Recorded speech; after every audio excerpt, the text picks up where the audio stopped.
భౌతిక దాడితో భయం కప్పితం చేయాలనుకునే వాళ్ళు అంతిమంగా సత్యాన్ని సమాధి చేస్తారు.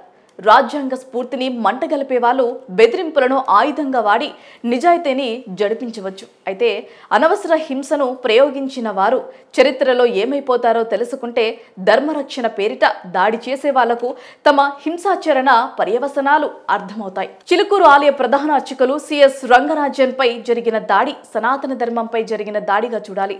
ఉగాది వరకు సమయం ఇస్తున్నా నీకు. రామరాజ్య స్థాపన కోసం పనిచేయి. ఎవరో కాపాడతారు, ఎవరో చేస్తారు. రిపిటేషన్ ఎస్ఎల్పీలు వేస్ట్. రామరాజ్యం పేరిట మంది మార్బాలాన్ని వేసుకుని బెదిరింపులకు దిగితే అది సనాతన వ్యతిరేకతలకు ఆయుధంగా మారుతుంది. హైందవ ధర్మంపై దాడిగా పరిగణిస్తోంది.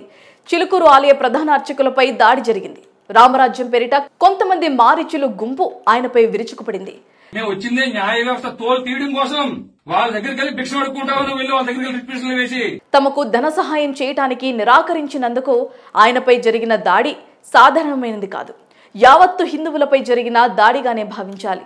హిందూ ధర్మం కోసం అహర్నిశలు పనిచేసే చిలుకూరు ఆలయ అర్చకులపై దాడి జరగటం అంటే యావత్తు హిందూ సమాజం అవమానంగానే భావించాల్సిన అవసరం ఉంటుంది. ఒక్క అవకాశం మీకు ఇస్తున్నాం. ఇది తప్పితే మేము రాము మహాత్మ వచ్చి చేయాల్సిన పని చేసుకెళ్లిపోతారు. విన్నారా స్వామి? వీరరాఘవరెడ్డి అనే ఒక వ్యక్తి రామరాజ్యం పేరిట ఒక సంస్థను ఏర్పాటు చేశారు. ధర్మాన్ని రక్షిస్తాను అంటూ బయలుదేరాడు. వెంట కొంతమంది గూండాల గుంపు వేసుకుని వారికి సైన్యం అని పేరు పెట్టుకున్నారు. 4 పద్యాలు రాజ్యంలోని కొన్ని సెక్షన్లను నేర్చుకోగానే ధర్మరక్షణ చేయడానికి బయలుదేరాడు. తాము ధర్మానికి ఏదో చేస్తున్నామనే ట్రాన్స్ లో హిందూ గురువులపైనే దాడికి పాల్పడుతున్నారు.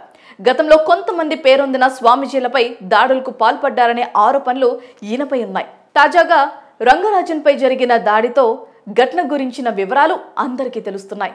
రామరాజ్యం పేరిట సంస్థను ఏర్పాటు చేసి హిందూ గురువుల దగ్గర డబ్బులు దండుకునేందుకు ఈ సంస్థను ఏర్పాటు చేసినట్లు కనిపిస్తోంది. అందులో సదరు వ్యక్తికి రాజ్యాంగంలోని సెక్షన్లు బాగా తెలిసినట్లుంది. బహుశా న్యాయశాస్త్రం చదివి ఉండవచ్చు. అయితే సెక్షన్లన్నీ చదివిన ఆ వ్యక్తి పోలీసులను, న్యాయమూర్తులను కూడా అరెస్ట్ చేస్తానని బెదిరించడం ఆయన అజ్ఞానాన్ని సూచిస్తోంది.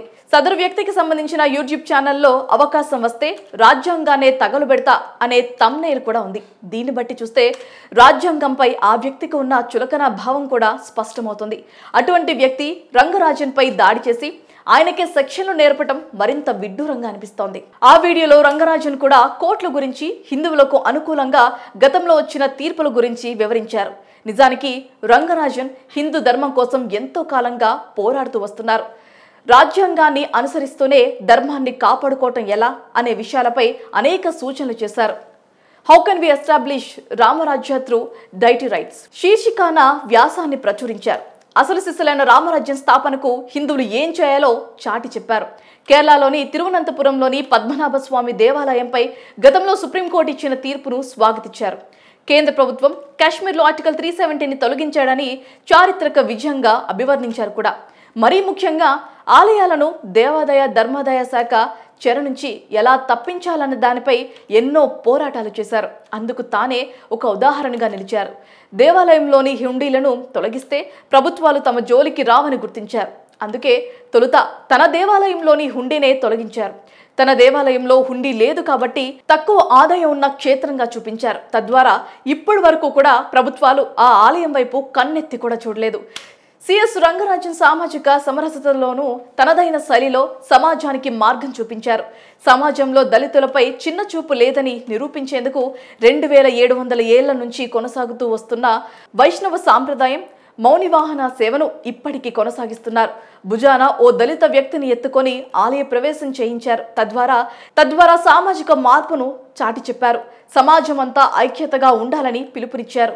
హిందూ ధర్మానికి రంగరాజన్ కుటుంబం ఎంతో సేవ చేస్తోంది. ఆయనే కాదు, ఆయన తండ్రి కూడా గతంలో ధర్మరక్షణకు అనేక పోరాటాలు చేశారు. అటువంటి వ్యక్తిపై దాడికి పాల్పడటం అంటే సదరు వ్యక్తిలో ఎంతటి నేర వృత్తి ఉందో అర్థం చేసుకోవచ్చు.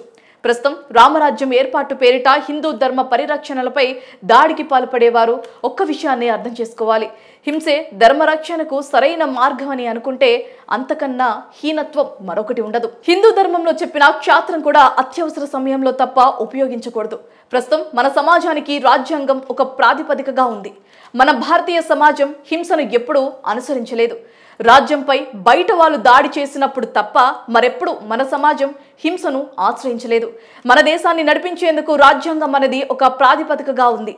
ఎవరికి నచ్చినా నచ్చకపోయినా రాజ్యాంగాన్ని తప్పక అనుసరించాల్సిందే. సాయుధ పోరాటం అనేది ఇప్పటి కాలానికి అనువైనది కాదు. అందుకే గతంలో మన దేశంలో ఎన్నో సాయుధ పోరాటాలు జరిగినా అవి విజయం సాధించలేకపోయాయి. సుదీర్ఘకాలం సాయుధ పోరాటానికి దిగిన నక్సలిస్టులు కూడా ఇప్పుడు అంత్యదశకు చేరుకున్నారు. మత ఉన్మాదానికి హింసను జోడిస్తే దాని పరిణామాలు తీవ్రంగా ఉంటాయి. ప్రస్తుత కాలంలో ప్రపంచం ఎదుర్కొంటున్న ఉగ్రవాద భూతం అలా పుట్టుకు వచ్చిందే. దీనివల్ల వేలాది మంది ప్రాణాలు కోల్పోతున్నారు.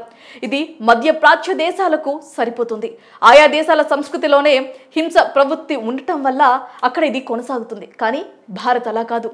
ఇక్కడ హింసను ఏ మాత్రము తావు లేకుండా దేశానికి ఆపద కలిగితే తప్ప హింసను ఆశ్రయించడానికి వీల్లేదు.